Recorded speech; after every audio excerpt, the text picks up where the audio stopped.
Hi, my name's Tommy Robinson, and thanks to Donald Trump, the world is looking at Sweden. A couple of days ago, Donald Trump made some comments which have shone a torch on Sweden, which have made the left and the mainstream media very unhappy. There's the usual fake news hysteria. That's what we're seeing from the left-wing media. If you look at, I'm going to show you a title or a headline of a newspaper article now. You'll be able to see this yourself. Now, you would think that Donald Trump had mentioned terrorism. When you read that headline, that's the narrative that many of the mainstream media took from what his speech said. You'd think that he'd mentioned terrorism. Now have a watch of what Donald Trump actually said in his speech. You look at what's happening last night in Sweden. Sweden. Who would believe this? Sweden. They took in large numbers. They're having problems like they never thought possible. He didn't mention terrorism, did he? No mention of terrorism. Now, it took me 5 minutes. After hearing Donald Trump talk about Sweden, it took me 5 minutes to find out exactly what he was speaking about. He was speaking about a documentary that went out the night before on Fox News. And it highlighted, and it was about Sweden. So when he says clearly in his speech, we all saw last night in Sweden, he's referring to the documentary that he watched, that many people in America would have watched. That took me 5 minutes as a simple person. Every journalist, before they wrote their headlines, before they took that narrative and that story, they would have come to the same conclusion as I did.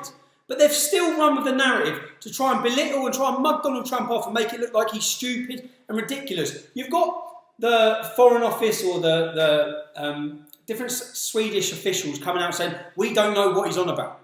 I know what he's on about. I'm going to go through all the problems which we'll see that are happening in Sweden. By shining a torch on Sweden, and in fact, in any country in Europe, you'll see that the overly welcoming accommodation and the generous Western societies act as a magnet for refugees. They act as a magnet for economic migrants and unfortunately also jihadists which mingle in amongst them all. We can already see in Europe, if you look at any country in Europe, you can already see that integration and mass immigration has not resulted, that it's not worked. It's not worked at all, least of all when you try to import en masse an alien culture which is diametrically opposed to Western civilization. Unfortunately, what you've seen in any of the countries, I've had it for 8 years, you'll all know, many people have heard the names I've been called, but when you try and speak out against the facts which I'll come to in this video, the facts which correlate a link between the influx of Muslim migrants and the link to the explosion in crime or terrorism, you'll be referred to as a racist, as a bigot, as an Islamophobe, or as an extremist. These slanderous comments, which are aimed at all of us, are aimed at us to stifle legitimate concerns, to stifle any legitimate debate that there can be. Especially at a time when, right now, we have to highlight the intolerable theocracy that's masquerading as a religion, which is currently being used as a weapon of war against the people of Europe.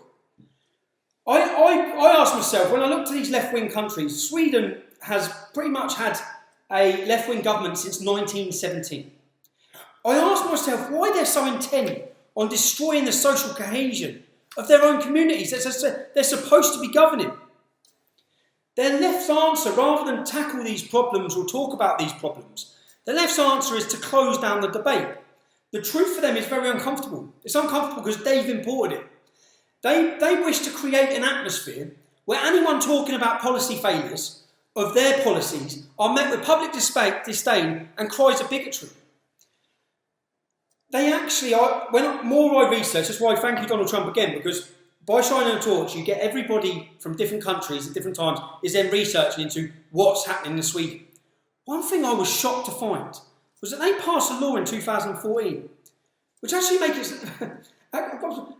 it legal to criticise the government's policies. Is this Russia or China? Is this supposedly Sweden? The left is their complete incompetence and their failures. They don't have the balls to tackle the intolerance that they've imported into our countries. That's the reality of it. We're expected to tolerate it. We're expected to welcome with open arms hatred and people who wish to do us harm. We're supposed to accept the unacceptable.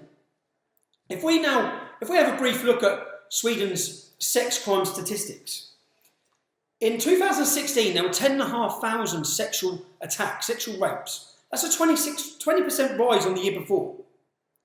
But before the left decided to open the borders of Sweden and change it into a multicultural shithole, 472 people were raped in 1974. 1975. 472 people.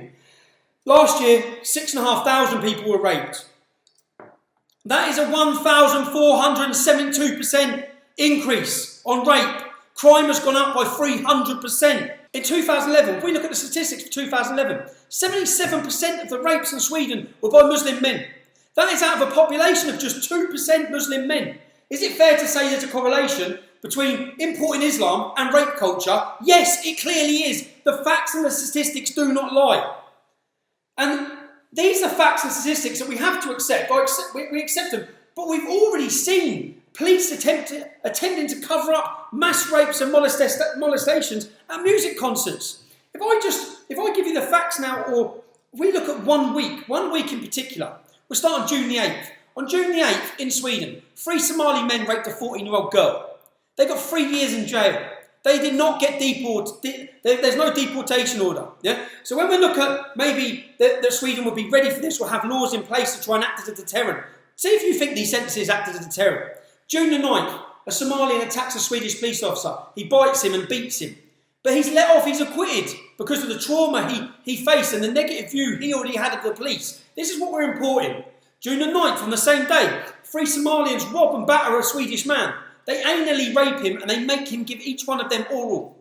This is what's happening. June the 11th, an Afghan rapes a 2.5-year-old child. Okay, he rapes a child. He gets 2.5 years in prison. That's it. June the 12th, riots in all the immigrant areas in Sweden. Cars on fire, the fire brigade being attacked. June the 13th, this is in 1 week, June the 13th, a Bosnian ISIS fighter claims asylum.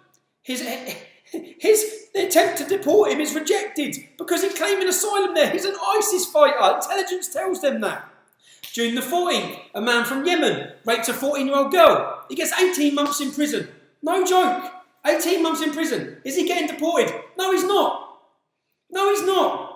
Now, so when you hear the press belittling this, putting Swedish incident, what Swedish incident? What Swedish incident? Take your pick. These incidents are happening every day. It's like an army is coming to Sweden and is raping the women. Sweden is now the second highest rate per capita in the world. Sweden, after South Africa. It's Sweden. And they've got the insanity of the media and everyone trying to belittle and mug off like Sweden's some sort of multicultural love nest. You don't even have to take my words for it. Just take a minute to listen to the 2 police officers now. They're both police officers in Sweden, and this is actually from the Fox News piece which Donald Trump was referring to. Take a minute to watch it. Would you go as far as to say that these no-go areas are essentially states within a state? Yeah, most of the no-go areas is like that. Are there areas where if you're pursuing somebody, where you'll simply stop and not pursue them once they get into this no-go area? Yeah. If the police is chasing another car for some kind of crime, if they reach what we call no-go areas, the police wouldn't go after it. Do you see the violence really spreading across Sweden into the cities? At least 1 or 2 times a week. And let's say 5 years ago, how often would you say it was? No. 3 times a year. Really? You heard it there. 50 no-go areas. 50 areas the police can't go into. An explosion in rape, an explosion in crime. This is the reality for what's happening in Sweden. And anyone like myself, I've researched it. I held a demonstration in Sweden years ago with Pamela Geller and Robert Spencer, trying to highlight these crimes and these problems because the mainstream media and the government are hiding them. Yeah, they're hiding them. That's the reality of it. Now, let's see if we can find another Swedish police officer who might have something sensible, like a way of dealing with this. Som vi ser det just nu så rekommenderar vi framförallt kvinnor som rör sig ute sent på nätterna att helst inte göra det utan ordna skjuts eller att man är fler människor som går i grupp. So this Swedish police officer, basically, his warning to women is, do not go out alone, change your life. Basically, Islam is here, okay? Islam is here. He's saying this because there's been 6 rapes now, 6 attempted rapes in this small area that previously had none before the influx of refugees, so-called refugees. These attacks, which he goes on to explain in the video, are committed by not drunk men, but groups of men, 3 or 4 men. Where have we heard that before? Yeah? Where have we heard that for? So there's another police officer who has been a police officer for 30 years who recently put all of his views on Facebook that went viral. He explained what he'd been dealing with for the last 10 years. You can look this up and Google it yourself. This police officer basically said that in the last week he named the crimes he dealt with. And it pretty much went rape, sexual molestation, violent attack, robbery, burglary, rape. That's basically how it went. Then he listed the names of the perpetrators and the suspects in his crimes. And it went Mohammed. Mohammed spelled every way you can think of spelling Mohammed. Ali, right, all these different Muslim names. And in the middle there was one Christopher. He says, yes, one Swedish man broke into the crime statistic for a burglary. Okay. Then he listed the countries of origin or where these men were born. And we all know they're not going to be deported because I've already previously gone through. They're not deporting these people after their crimes. Their countries of origin were Syria, Somalia, Afghanistan, Pakistan. You get the point. Yeah? This police officer, when making this post, made it very clear that he's aware his career will be over now for telling people. But he said he felt that Swedish people need to know what is happening in their country. Just as Europeans, we all need to know. Everyone around the world needs to understand what is currently happening and the current climate of things that are happening. So, was Trump right in highlighting the problem that Sweden faces? Clearly he is. Clearly he's correct. Cultural relativism, where we say that all cultures are the same.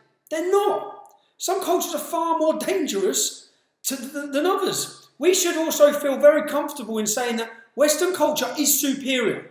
It's better. It's a better way of life. Especially when we compare it to a backward, barbarian, medieval, molesting culture that is ingrained in Islam. I hope and pray that things are about to change. If you look at Trump, Brexit, hopefully Le Pen and Wilders in the coming months, we'll see a different Europe. And we're hopefully breaking through in the mainstream media, and now people now understand what the mainstream media are doing. They understand they're not telling the truth. They understand they're lying. They understand they have a narrative against the interests of the people. I'd like to thank you all for watching my video for Rebel Media, and if you'd like to see more Rebel Media videos, please click subscribe at the end of this video. Thank you.